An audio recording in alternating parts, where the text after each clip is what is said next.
everybody, you're listening to Radio Unfriendly. I am Steve. And I'm Scott, and this is the music podcast where we bring you music that we think you should be listening to, but you are unlikely to find on the radio. That's right, yeah. Playing lots of good stuff. We got a lot of really cool stuff for you, just like we did last time, but we've got a lot more music to play for you tonight. We've got some really fun stuff. And we've actually got an interesting topic to talk about tonight. We're going to be talking about more or less the death of physical media in music. Before we jump into that, what's been going on with you? So we haven't had our spring weather yet here. It's still been raining, and so frankly, not a lot's been going on with me other than cruising through all the music apps and hearing all the new stuff. Just listening to new music, yeah. Yeah, I haven't been out much. Everything has been getting canceled. You know, it's just a bummer. It's Seattle. Yeah. Are you still going to be doing the, if I remember the name correctly, the Gambler? Yes, sir. Yeah, we're about a month away from the Oregon Gambler 500. That's the one I go to. And cool. I still plan to go over there. Yeah, a friend and I from here are going to go down, and it's probably like 7 hours or 6 hours to get down there, but it's worth it. It's pretty cool. Wow. Yeah, why don't you explain that a little bit for the folks that don't know what the Gambler is? Yeah, we're not talking about the Kenny Rogers song. No, and it's funny too because I have a Gambler 500 hat, and like an old man stopped me one day and he's like, "What's with you? Do you like casinos or something?" So maybe it's a bit of a misnomer, but So for those that aren't familiar, the Gambler 500 is like this combination navigational challenge / car show and rally, but it's all beater cars. Every car is a rust bucket and or like modified in some way to look like it came off the set of Mad Max. Nice. And like the original. So it started like who knows how many years ago now, but a while back, and the original tagline was like try to go 500 miles in a $500 car off-road. But, now it's like $500 isn't really realistic, even for a jalopy. So, but yeah, my friend up here, he's got an old Ford Ranger, and it was actually stolen from out in front of his house just a few months back, and it was taken for a joyride, and he thought he'd lost it, but the police did find it later, and it was all beat up, and the seats are torn and the glass is broken out. So it's the perfect car for the Gambler 500. So we're going to go down in that. Very cool.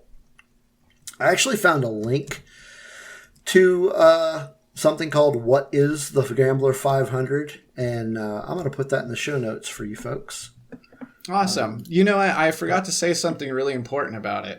It's also not just for silly fun. It's also for a good cause. So everybody who goes on this 500-mile, navigational rally out through these Forest Service roads also picks up trash the whole way. And they've picked up like hundreds of tons of trash throughout the years off of our national forests. So it's really awesome. Nice. And you were saying they actually have this event in Michigan as well. Right. Yeah, it kind of spread out through a lot of the different states. So usually states have their own kind of like local chapter, and they put on one or more events every year. This one in Oregon, it's that's where it originated. So it's kind of the big meetup, but all the different chapters have their own thing too. Very cool. Very cool. Yeah. So anything else going on? Not for me. What's going on with you? I heard you caught some good shows recently. Well, I went and saw Bad Cop a few weeks ago. That was a really good show. Great band.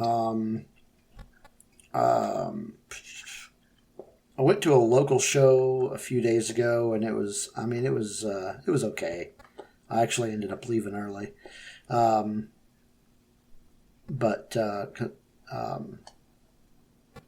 Yeah, I mean, mostly what's going on with me is still getting the house ready, packed up, and because we actually close on Monday, next Monday, and then everybody but my son and I are leaving for Michigan, and then I'm basically waiting here until I can get him into the dorms, which will be kind of late June, and then I'll head up there. But yeah, for those of you who don't know, I actually currently live in Oklahoma, but we are all about to move. Well, with the exception of my son, we are all moving to Michigan. The reason he's not moving is because he is staying here in Oklahoma to go to college. Good deal. So you got like a month and a half left there still. Yeah, me, but I still have to get the house because, like I said, we close on Monday. So I mean, I'll be moving out of this house this weekend. Oh, jeez. And then, so my son will actually still be in school for like another week. So I'll be like renting a kind of an extended stay hotel for that last week. Gotcha. And then after that, well, we'll see. We'll figure out where we're going to stay for a month. But we got some ideas. We'll figure it out. But yeah, other than moving, my band just put out our last EP on Friday. So that was cool. So good.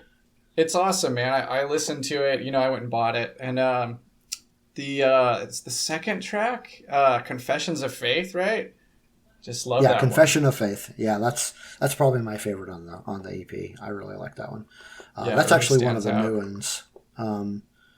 It basically consists of 2 brand new songs, and then the rest of the EP is material that we recorded a few years ago, but never made it on any of our previous releases. So we decided to just go ahead and put them out. But yeah, I think my favorite is that second one as well. But yeah, if you're interested, you can find that out on Bandcamp. So I've been the Bandcamp link. I'll just put it in the show notes. While you think of that, so was this so you said that like some of the songs are from a few years back, so is it different lineups? Are the songs representative of kind of like different phases of the band, or is it all the same people? No, it's interesting that you asked that. Actually, Get Fired, this lineup that we recorded this last EP with is the original lineup, and all of the songs are from the original lineup. Cool. The reason I keep saying original is that the original lineup split up a few years ago, and I got the band together with another lineup where we did play some of these songs, but we wrote some new stuff, but we never recorded anything like in a studio or anything like that.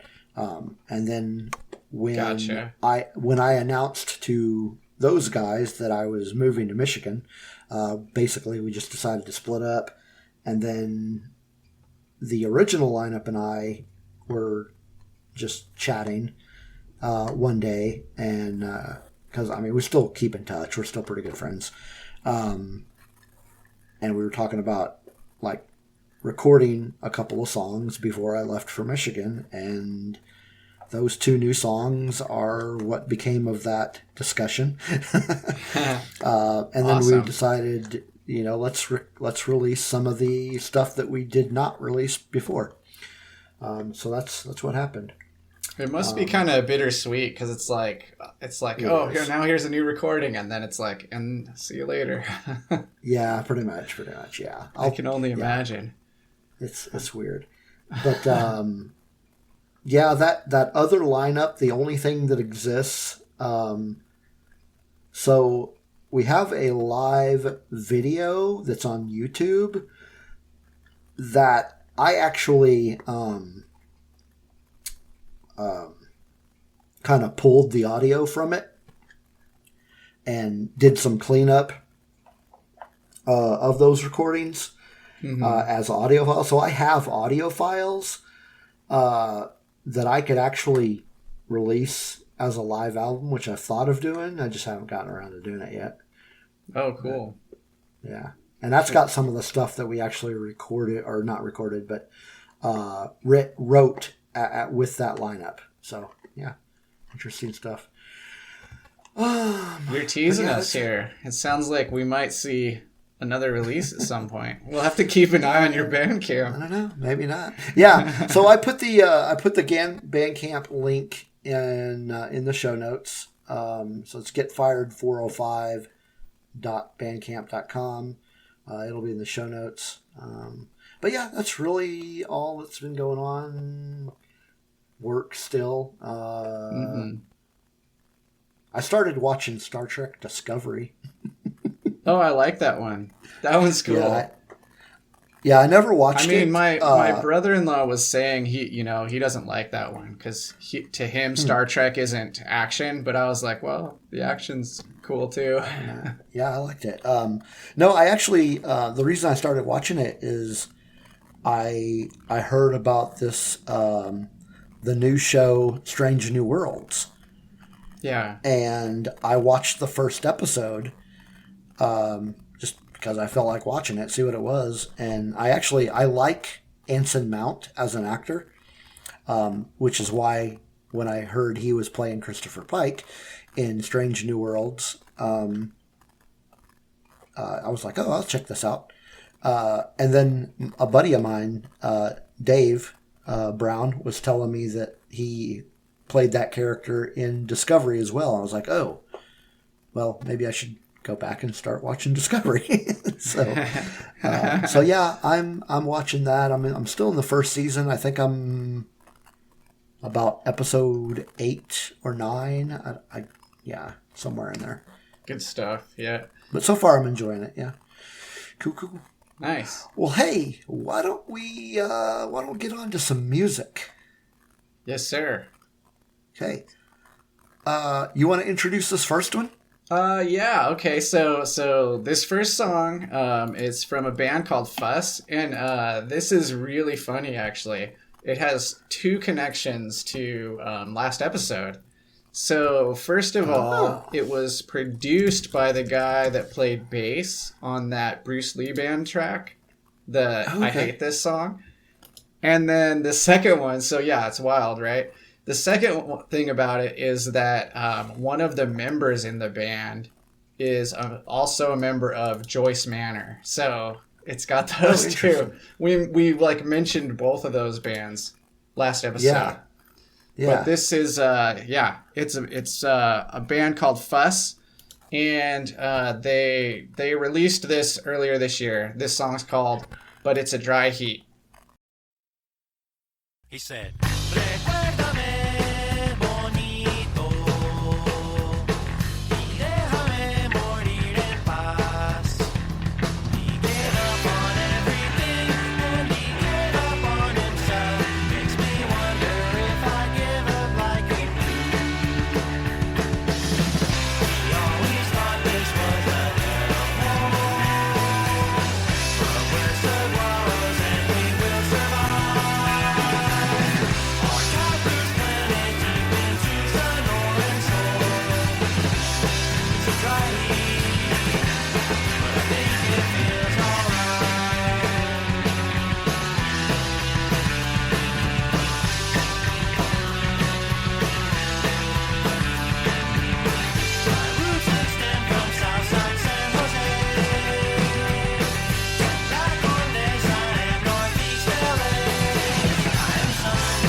Yeah, so that was But It's a Dry Heat by the band Fuss. And so where are they from?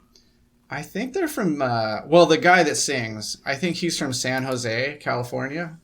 Okay. That's what I read anyway. And what I was going to say. Here's the thing about it, right?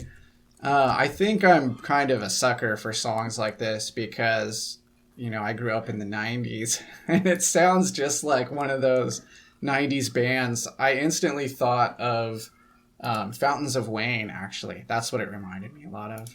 You remember them? Okay. Yeah, I do remember them. So this is not... Okay, there's a band called The Fuss out of Detroit, but this is not the same band. No, I really like this. It's, really strong, simple song. Yeah. Real nice, simple chord progressions. So the singer's voice actually reminded me, and this is not in any way a bad thing, kind of reminded me a little bit of Weird Al. Oh, yeah, I could see that. But yeah, there was this band from, I don't think they're still around, but I listened to one of their albums like back in the early 2000s. They were called Fillmore. And that singer kind of reminded me of Weird Al too. So it was good. It fit the music really well. I actually listened to some of the tracks from the rest of the album, and they kind of all fit that same nice, simple chord progressions, nice, just really simplistic music, kind of that same mold. Yeah. Yeah, it's really like just tight and catchy. Did you read that thing where it's 9 songs, but it's actually runtime is less than 16 minutes?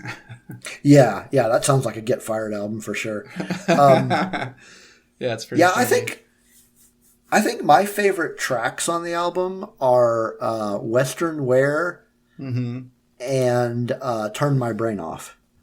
Oh, I like that Turn My Brain Off song too, yeah. Yeah, that was good. That was good.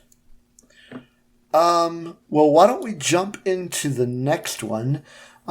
This is from the Darts. This is the U.S. based Darts. There's a European Darts too, but these girls are from Phoenix, Arizona, and the song we're gonna play is "Love Tsunami."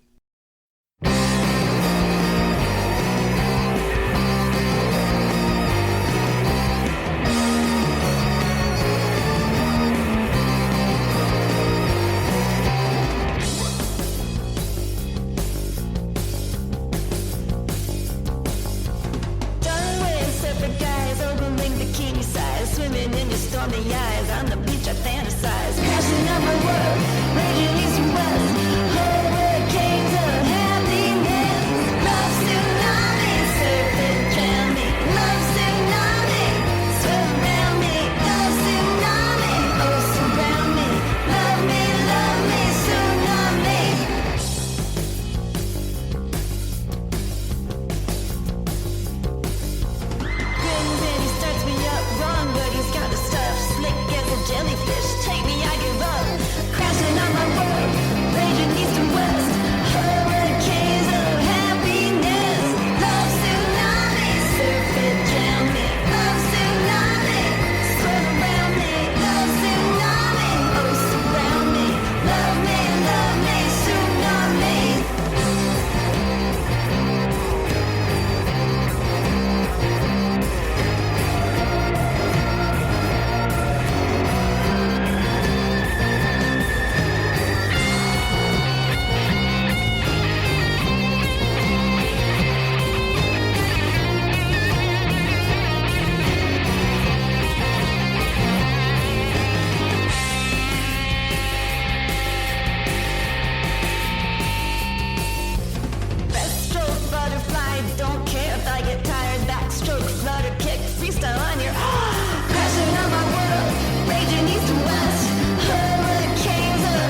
All right, we're back. This is Radio Unfriendly. You just heard Love Tsunami by the Darts. What do you think of that one? Yeah, so I really like the batch of songs we have on this episode, but this one was standing out for me. It might be my favorite out of all these, just so you know. Yeah.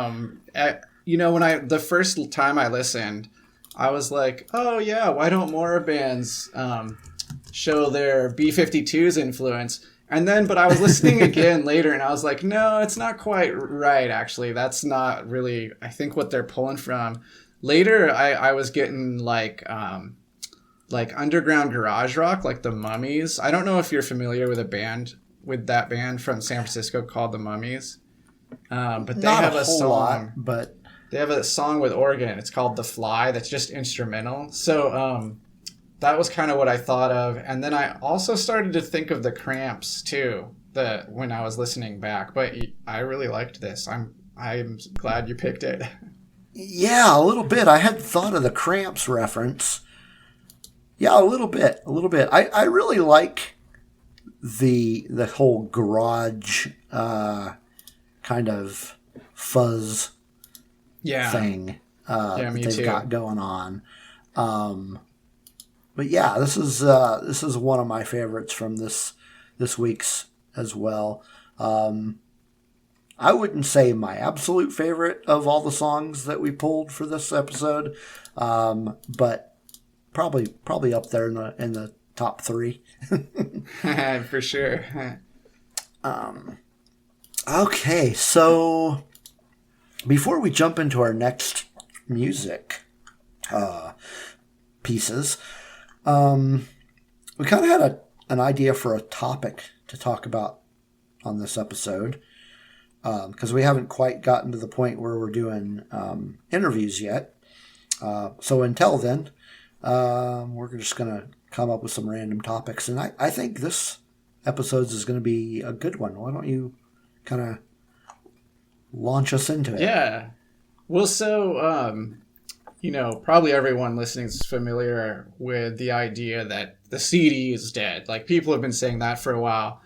But then in like January, suddenly there were all these news headlines like the CD is making a comeback. So I saw this article that had come out being shared online between like people in the tech industry who don't usually comment much on the music industry. And the article was saying like the idea that the CD is coming back is actually a lie. And so I just, it really caught my attention that there was all this focus this year on the music industry and like what they're able to sell or not. But I thought I'd ask you, Steve, like if you buy any physical media anymore, and if so, what, and then we can talk about it a little more, like why trends are the way they are. So yes and no. I actually don't buy CDs anymore. Mm-hmm. Almost all of the music that I listen to at home or in my car is through some digital medium. Usually it's going to be either Bandcamp, Spotify, or Apple Music. But I still do buy records. Like vinyl? Yeah. Cool. Yeah, like vinyl records.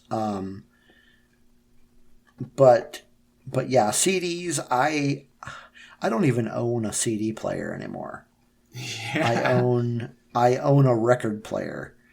Don't own like a cassette player, which I'm hearing that cassettes in some way are kind of starting to make a comeback, but that could be wrong as well. Who knows, right? Yeah, I do see like bands releasing cassettes, and I don't know, maybe it's just like a weird hipster thing to do or something, but I see it quite regularly these days. And but I still don't buy cassettes. We still have an old minivan to maybe to share more personally than I should, but yes, I drive a minivan and it has a cassette player in it. So I've been like thinking, oh, maybe I should get cassettes because I could listen to something on my commute, you know. Yeah. But yeah, I stopped. So I still own a crap ton of CDs, but they're in storage. I haven't touched them for a long time. I didn't want to get rid of a lot of my CDs. Like I have CDs that you can't really get anymore or ever, like because it was all from like local bands, you know, at the time wherever I might have lived. So I've got like a huge box full of those, and I have like stuff that, of course, I'm sure everybody has. Like I have almost every AFI CD. No, I think I do have every AFI CD, like up through what's the one after Sing the Sorrow where I was like, I'm not going to listen to AFI anymore. But it was like called Misery or something. The one with Miss Murder. I'm trying to remember the name of it too.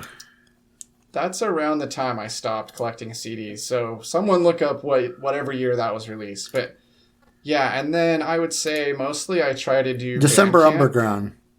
Oh yeah, that's right. It's all one word too, huh? December Underground. Yep. Yeah. Do you have a year on that one? Like it must have been 2006 or something like that. That was 2006.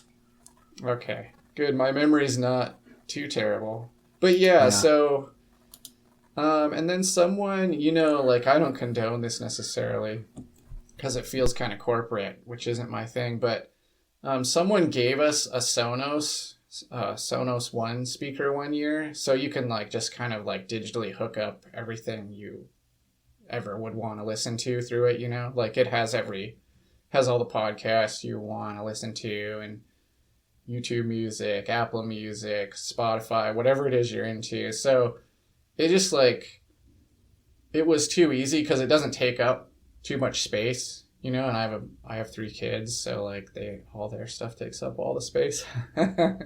So, of course, yeah, that's my go-to. Or if I'm on my phone, so mostly I am streaming these days. Like I bet most people are, but you know, even so, okay. Here's one of my thoughts about this is like I'm like you as far as like I'll buy physical media if I think it will support the band in an especially particular way. Like I even did that before. Like I used to buy colored vinyl releases of bands if they put them out, even though I've never had a turntable. So, you know, I'll still do that because it's like one way that bands make money still. Yeah. Oh yeah. Yeah, absolutely. Like there's a band, a local band that I went and saw a couple months ago, and I had already bought their newest EP digitally through Bandcamp. Mm-hmm. But this was like the show for them was essentially like a vinyl record release party for the same EP, and I ended up buying it just because I wanted to give them money. So yeah, and that's a good thing to do, right? Because like we all know that usually bands end up with a couple boxes of their stuff in their closet. Oh yeah, I know that. Jeez. Why don't we come back to this subject? Yeah. But let's play some more music. Cool. Well, the next one we have for you all out there is a song I picked out, and it's from a band called the Roxies, and I've been digging this one a lot. So this is Underdog by the Roxies. Check it out.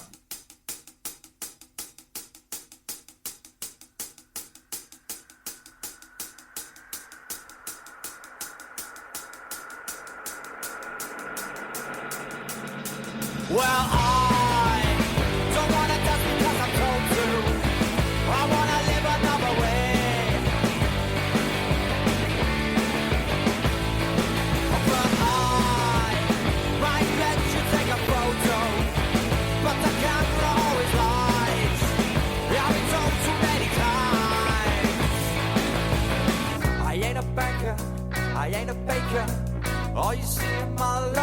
myself for free. Yet I see there's something in your pocket for me. I said impatiently, absorb a normal routine. Yet there's something in your pocket for me. Well, I don't wanna touch because I'm told to. I wanna live another way.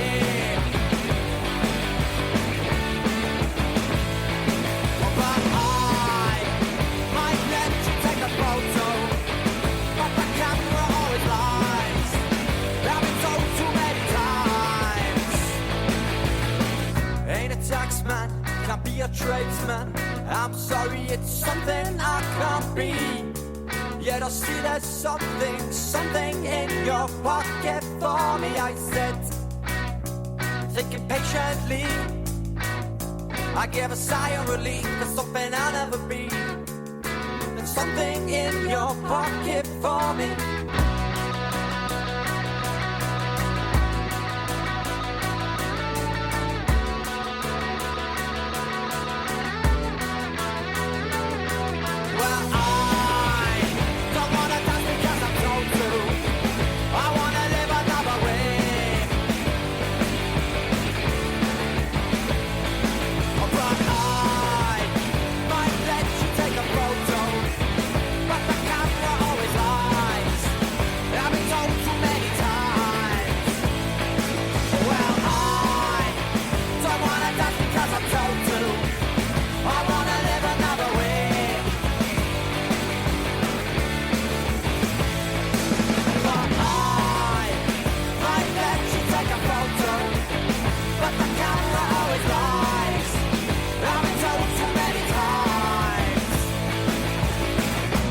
And we're back with Berlin's own The Roxies. That was Underdog. So, Steve, how do you feel about that one? Oh, dude, this is, if I had to pick one favorite for tonight, this is probably it. For sure. This band actually has a kind of a roundabout connection to a band that we played last time. The album they put out, by the way, I love the name of the album. The album is Don't Want to Dance Because I'm Told To. I know, it's so good.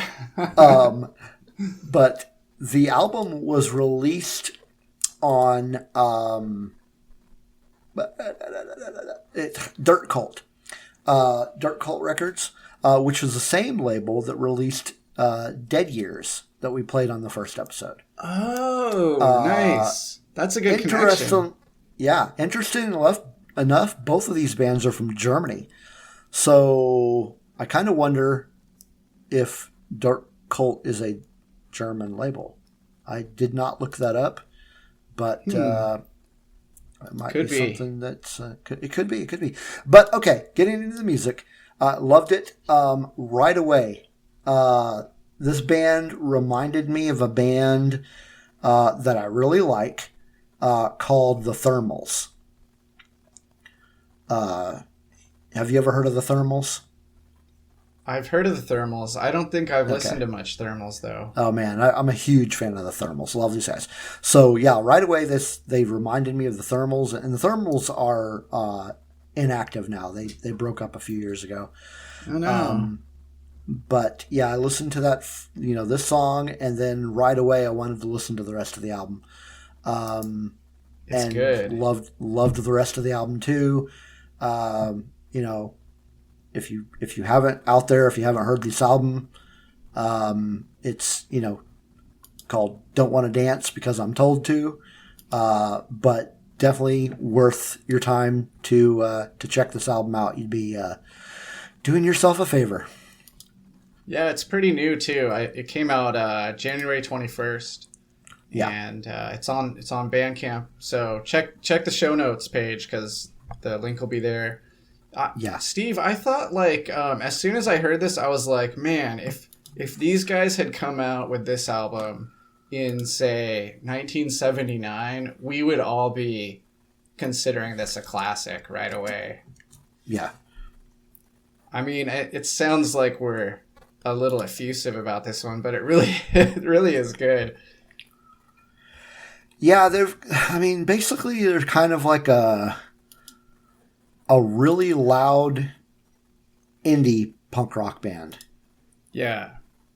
There's that section in the middle of it, right, where it like changes gears, slows way down. I don't know if slows way down is exactly right, but you're just like in a different place all of a sudden. But it also works really well, and you're just like, how did they do that? You know? So that's some skill, I think. Yeah, this is a band that I'm definitely going to be keeping track of. For sure. I started following them on Bandcamp so that I can know, what's going on with them later, and then definitely a band you should be checking out. They're just there. Yeah, if you're a fan of the Thermals, definitely check them out. If you have no idea who the Thermals are, you should probably be checking those guys out too. I know I will. Yeah. So let's see. Next song we actually talked about this song last week. Yeah, I mean, this is a heavy hitter of the punk scene, and any release they put out is going to make waves. Yeah. So I think it's been a while since we've heard from these guys. As far as recorded 2016, material. Yeah. Yeah. So that's 6 years? Wow. Yeah. So they are from Simi Valley, California. They are called Pulley. And the song that we're playing is from their new album, which comes out... I think I have a June 10th release date over here. Yeah, I know it was in June. And I'm pretty sure that the name of the album is the same as the name of the song we're playing. That's right. Yeah. This is the title track off of the new album, The Golden Life.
All right, that was The Golden Life with, that was The Golden Life by Pulley.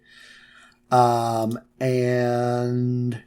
I'm trying to think what label that's coming out on. Oh, we talked about that last week. It's on of Sabam Records.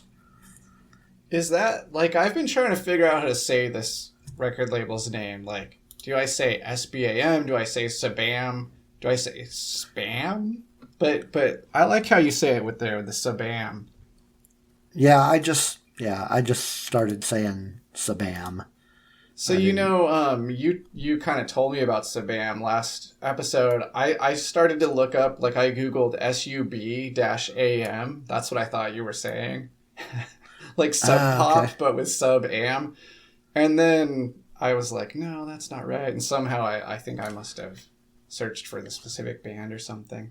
But the A has an umlaut over the top of it. Ah. So it's weird. It's like, I don't know if it's affected or if it's from a different country too, but, like Motorhead really puts they put a umlaut over their O, so. Yeah, I don't know, because some of the other bands that are on that label are not, Pulley included, are not, bands from foreign countries. They're all domestic. So I don't know. Maybe I'll have to. Yeah, I was gonna say I'll have to look into it, and we can talk about it on the next show. Yeah, we can explain to everybody what is the history of Sabam Records. Yeah, that'd be a good one. So, Pulley, man, they've always been one of my favorite punk bands. Just and it's so pure too. It's like their sounds never wavered. It's, like other bands went through different trends, like through the 2000s, a lot of bands turned into that kind of like emo punk thing that was happening. But Pulley was just like, no, we're not going to do that. This is what we sound like. And there's literally, like, every time I pull open a Pulley track, I'm worried that they're going to take it off in some other direction. So when I heard this one, I was like, okay, is it still going to sound like Pulley? And I was like, oh, it does. So there's something about it where I was just like, oh, thank goodness, I love it. It's so Pulley. It just doesn't change, and it's nice that that's the case. Yeah, it's really good. It's just, Pulley is just one of those good examples of if it's not broke, don't try to fix it. Yeah, for sure. There's very few bands, in my opinion, that works for. You mentioned Motorhead. That's kind of one of them. Yeah, for sure. Don't mess with that. AC/DC, I would say, is another one. Agree 100%. I'll give you one that like I know causes controversy. Pennywise. Like any Jim Lindbergh version of Pennywise anyway. It always sounds the same. And I know people who are like, no, I'm over it. And the people who are like, I don't care that there's 10 other albums that sound just this way. I still love it. Yeah, I mean, I like Pennywise. So as far as Pulley though, it's interesting. I'm curious to see like how they're treated in 2022, like what, because like you said, it's been 6 years since the last album. I'm wondering what their fan base is like. But if the views on the YouTube video are any indication, they're just fine because it already has thousands and thousands of views. And that's just the video, so. Yeah. So, I mean, that's just, they are what they are. And people, they're one of those bands that, like, you either really like them or you've never heard of them. Yeah, basically, right. You're like, what are these Pulley shirts about? Must be an industrial thing. Yeah. Because I know some people that I was talking about, like, oh man, Pulley's got a new album coming out, and they're like, who's that? Oh, come on, guys. Well, maybe the people who are like, who's that, will finally come around, and That's one of the best things is when you don't know about a band and then you're like, oh, wait, they have a whole discography I can go discover. Oh, yeah. I mean, that's what I think is the great thing about, like, the premise of this podcast. We're, like, playing stuff that you probably haven't heard. 100%. Yeah. So we have more to talk about physical media, don't we? Yeah, I mean, we got a little bit we can probably still say. I was wondering, now that we've talked about cassettes, what do you think you're likely to actually go buy cassettes? Unlikely. Yeah, no. I assume that you had quite a few at one point in your life, like me. Oh, I did, yeah. In fact, the first band that I was in, which was called ABF, the one and only thing that we recorded, the only medium we recorded it on was a cassette. Yeah. And at that time, CDs were around. People were buying CDs and people, like $20. bands were making. Yeah, they were making CDs and stuff like that, but it was very expensive at that time. We're talking, that was 1995.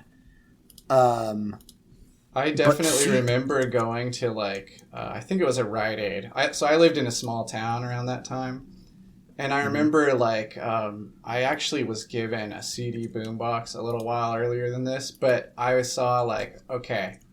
CDs are $20, cassettes are $14, and I'm a broke high school kid, so I guess I'm buying cassettes.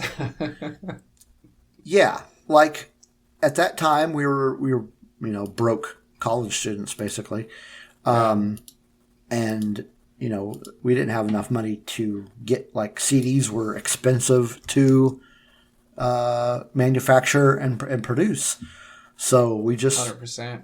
It was just I'll just do it on cassette.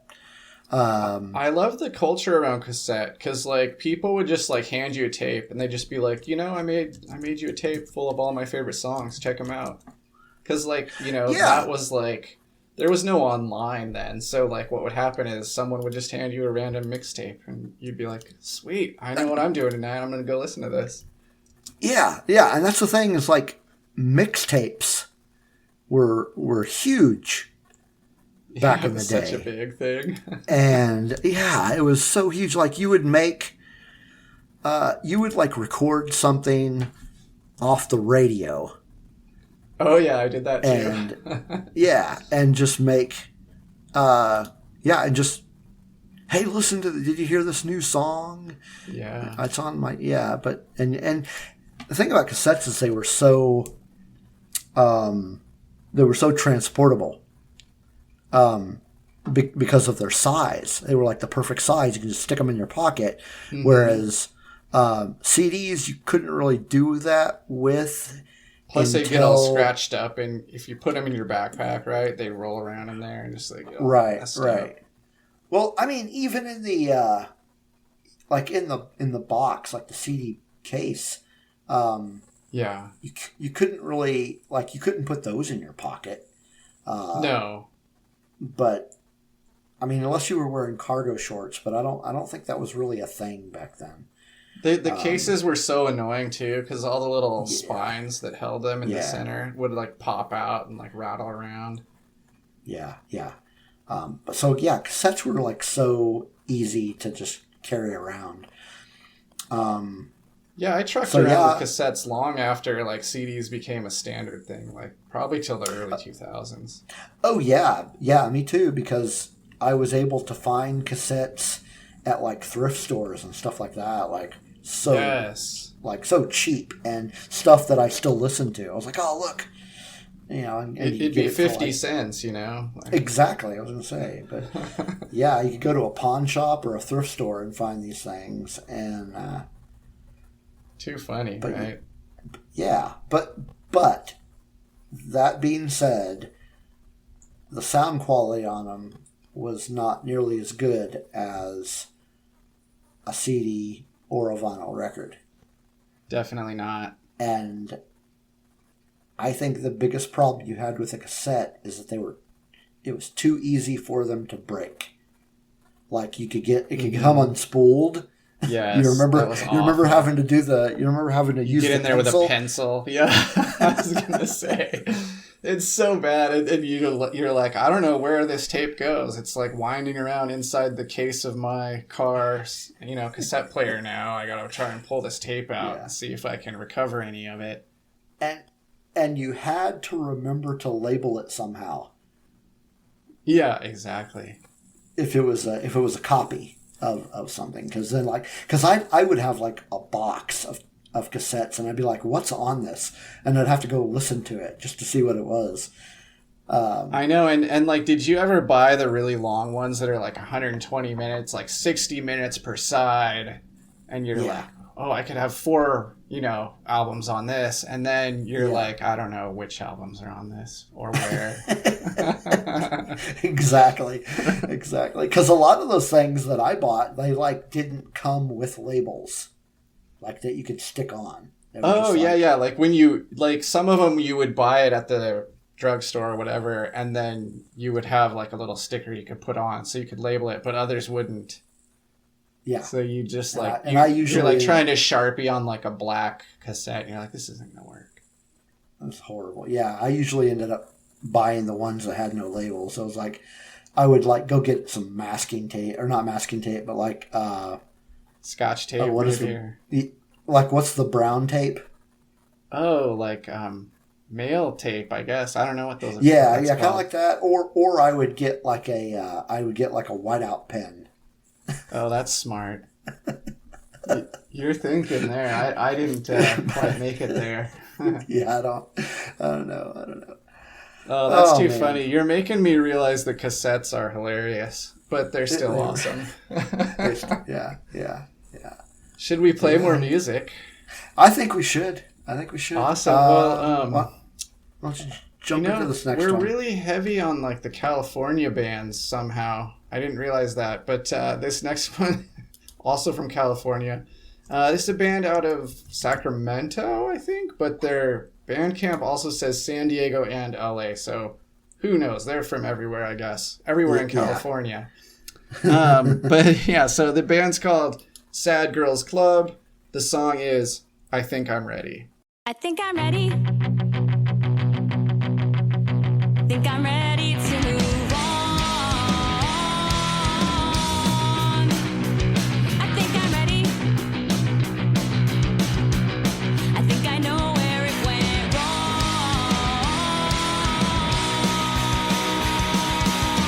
Unthinkable, unspeakable, unreasonable for me to be all broken up or giving up on anything. I think I get it.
That one was Sad Girls Club. I Think I'm Ready. Just some tuneful pop punk there. Yeah. I think what stood out to me most about this band and the song was kind of the harmonies. Yep, me too. I really like how they did everything together. I like that voice for sure. Mm-hmm. Guitar work. God, what's his name? I was reading about it because I was like, who's this guitar player? Randy Moore is his name. Real simple melodic type lead guitar work.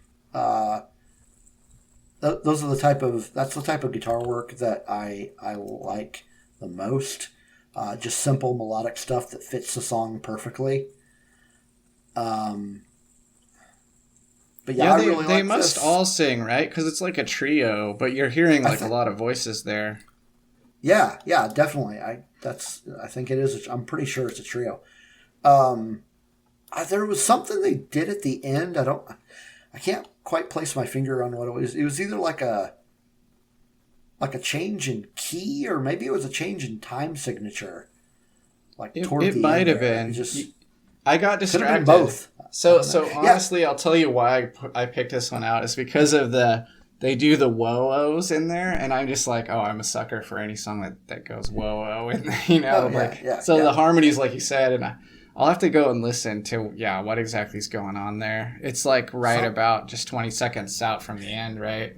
Yeah, and it just made the song really like that much more interesting to me. Which is hard to do. I mean, you're talking only like a couple minute song, few minute song. I don't remember the length here, but yeah. Pretty cool. Yeah. So next up is one of the songs that I picked. This is from the band Cheerbleederz. Where are they from? They are from London. This is also a trio. This is actually a trio. I'm pretty sure it's an all-female band. Pretty sure. I'm looking at the pictures now. It's an all-female band from London, UK. And the song we are going to play is Nail Biters.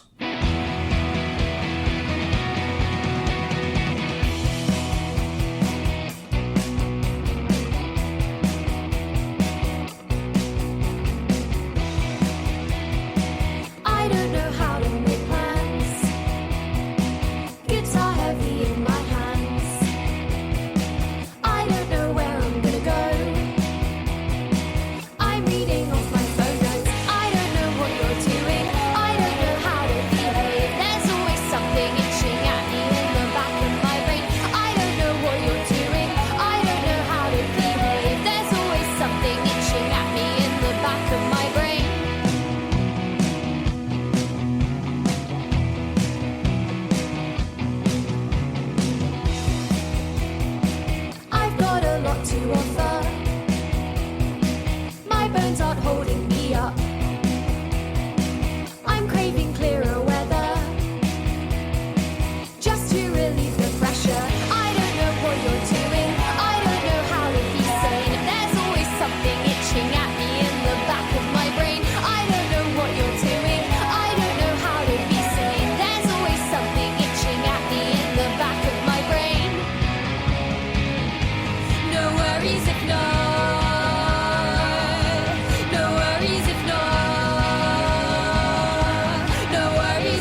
All right, that was Nail Biters from London's Cheerbleederz. This song was just released April 27th.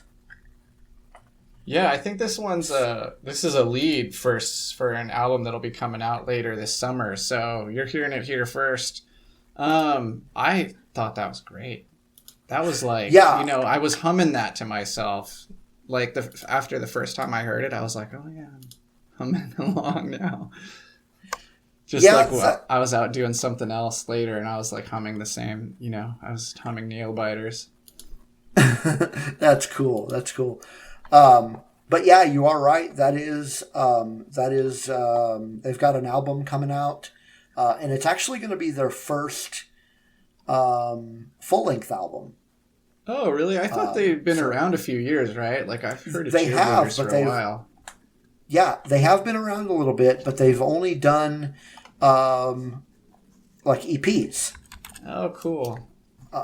So this is the first single off of an album that's coming out this summer. Don't have an actual date, but the name of the album is Even in Jest. Nice. Which is a cool title. And that comes out from Alcapop Records. That's a good record label name too. Yeah. They've actually got some good stuff. Alcapop. If you haven't checked out that label, you probably find a lot of stuff on there that you'll like. Well, now I know what I'm doing later. Yeah. But yeah, Cheerleaders, they kind of have that effect on you, don't they? They kind of get in your head. Yeah, for sure. And then I went and watched the music video of this. I don't know how I found out there's a video for it, but it's pretty funny. They're like dressed up in clown, like the old school clown suits, like the kind with like puffy dots for buttons, whatever you call those things, pom-poms for buttons. And then they take baseball bat and beat up a cake, like they destroy this nice cake. So yeah, cool video to watch. Yeah, I actually found out about this song and the album first from a press release that was announcing the video. Oh, so yeah, cool. I saw the video before I even knew about the album. But yeah, it was a press release for the video. And I listened to the video, and then I was like, "Oh man, I need to play this song on our next episode." Very cool. Cool stuff. Is there anything else we need to say about cassettes?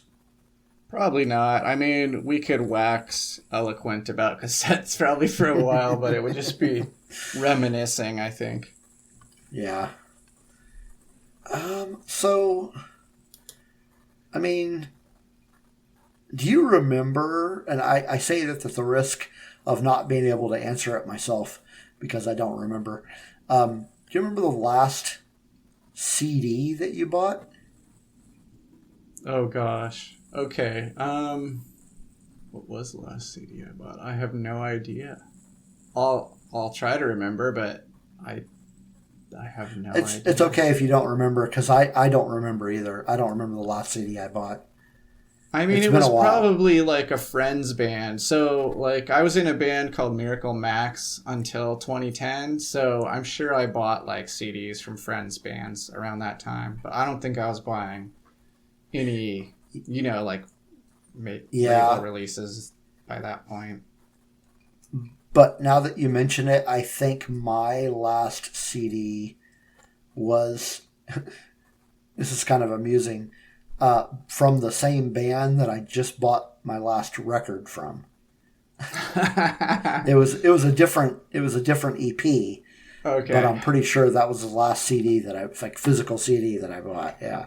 I was gonna laugh if you bought like the same thing, but you got it on cassette, you got it on vinyl, you got it on CD. No. I wouldn't put something like that past me though. Yeah, you're I really want to support these guys. Yeah, but before that, I honestly think that my last CD was it was a Descendant CD. Oh, of course. Hang on. What was the name of that album? Was it the one with it was Stupid American song? It was Hypercaphium Spazonate. Yeah. I think In that's the one 2016. Yeah, 2016. That's probably the last one I bought. It's a hilarious title, too. Especially for Descendants. Yeah. So, I mean, I guess more or less we could kind of probably agree that physical mediums of music are kind of dead. Yeah, I think they, at the very least, on their way out. I like the idea of having something, though. And so, like, to me, like, okay, I guess there is something more to say about cassettes. So the thing about cassettes is that the cost to manufacture is pretty low. So I think if a band is playing live and they want to have something at the merch table, it may be the best choice right now. It could be, yeah. So, I mean, also because vinyl has like a huge shortage at the moment. So yeah, you're right, and they're rather large, so you can't just shove them in your pocket. And yeah, but yeah, I just at this point in time, I personally would not buy any cassettes because I don't have a cassette player, and I. More often than not, I am usually listening to music either while I'm working or I'm listening to it in my car, and I don't even think you can buy a car with a cassette player anymore. Yeah, I don't think you can either. Yeah. That would be a special feature. You'd have to go install it like yourself or something. Yeah, for sure. All right. Well, we've got 2 more songs to play until we close things out for the night. So, yeah. What's your next pick? This is surprisingly enough, another German band here, and I'm sure I'm gonna murder the song name here because it's in German. But song's called "Wie Sollten" by Planet Y. Check it out.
And we're back with Wie Sollten from Planet Y. And just a little factoid, I looked up Wie Sollten in the Google Translate, and it means I am hungry. Oh, okay. Surprising. So, what is the name of the album that it comes from? So this is, you're making me say more German, and I've never taken it, but it's called In Plaid Sie Sollen. Something like that. Yeah. I liked it. I've liked everything that we played tonight. I I especially like the dual vocals.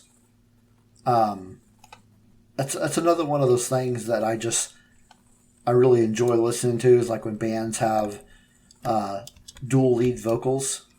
Yeah, for sure.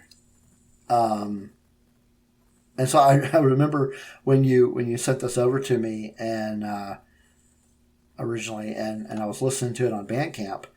I forgot to switch Bandcamp off after the song was over, and it just kept playing.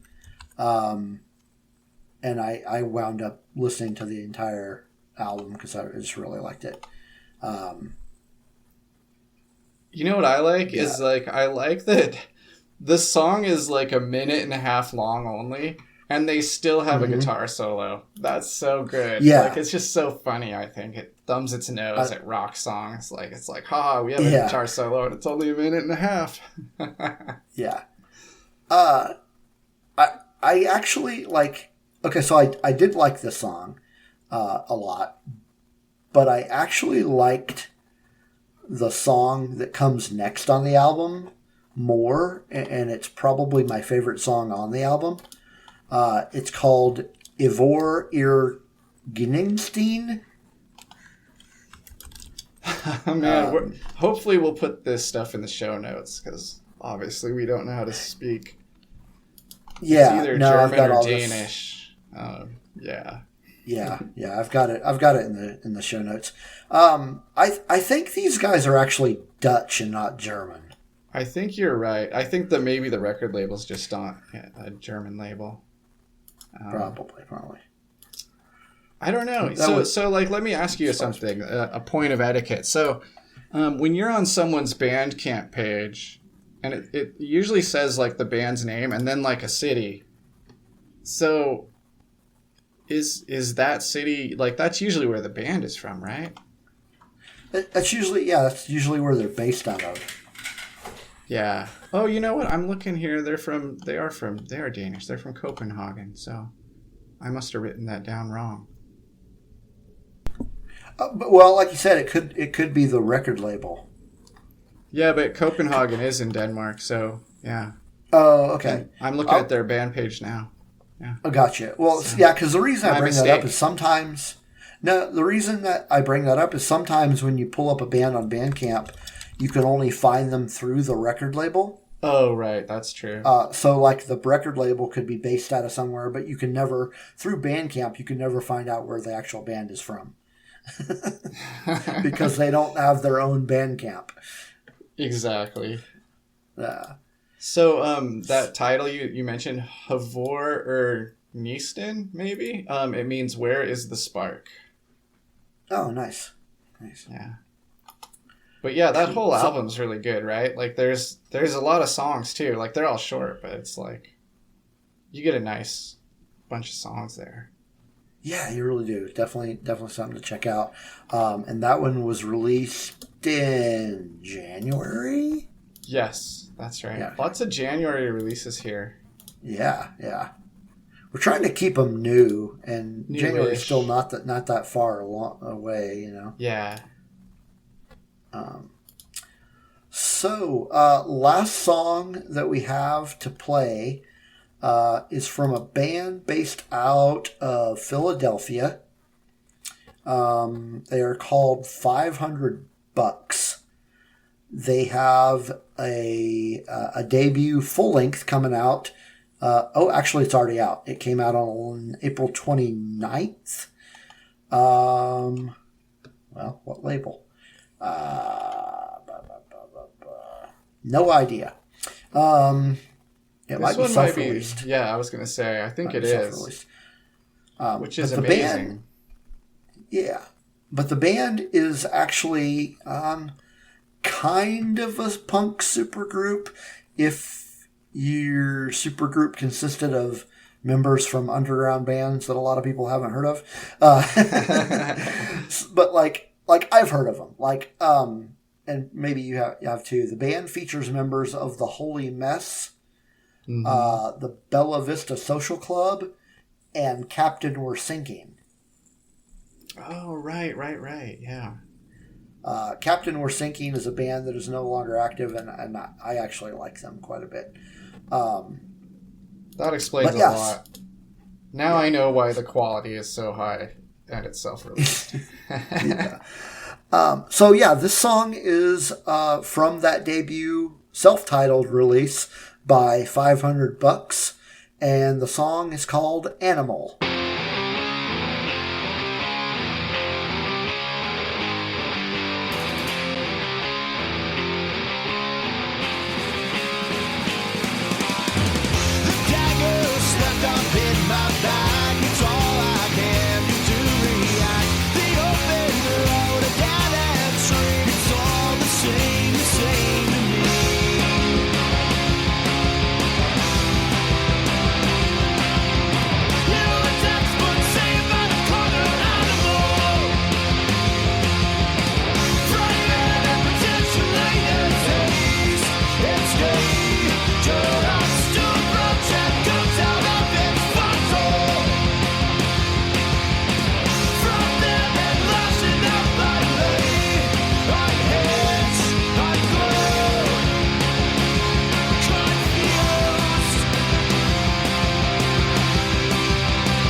All right, you just heard Animal from Philadelphia's $500. And what did you think of that one?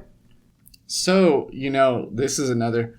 I told you like a couple songs ago, I'm a sucker for, bands that do whoa-wows. I'm also really into this kind of punk where I think it kind of owes a lot to Strung Out. At least that's where, in my life, I first heard this kind of like almost...